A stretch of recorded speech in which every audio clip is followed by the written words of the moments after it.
कितने साल हो गए अपने गांव के घर नहीं गए थे। बीते कुछ महीने के बाद मैं अपने दोस्त संजय के साथ गांव के घर लौट आया। रात के समय हम लकड़ियों की कड़कती आवाजों से घबराए जा रहे थे। घर के अंधेरे कारण हम डर से डरकर चुप थे।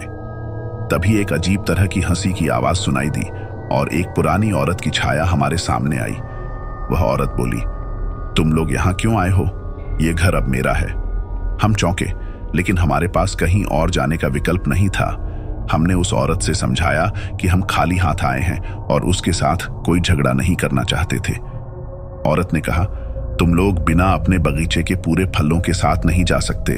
वह बाबूजी की तरह गंभीर नजर से देख रही थी और हम उसके कहने पर उसके साथ बगीचे की ओर जाने लगे। जब हम बगीचे की ओर बढ़ रहे थे तो हमने देखा कि उस औरत की छाया हमारे पीछे आ रही है, लेकिन उसकी चाल में कुछ अजीब था। वह चाल रही थी, लेकिन उसकी पैरें जमीन से कुछ इंच ऊपर थी।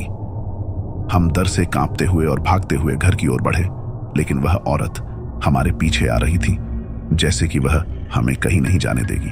थोड़ी देर बाद हम घर के अंधेरे में छिप गए और जब हम बाहर निकले तो वह औरत गायब हो गई थी।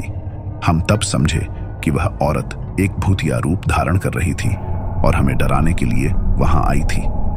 यह घटना हमें याद रह गई और हम वहां फिर कभी नहीं गए।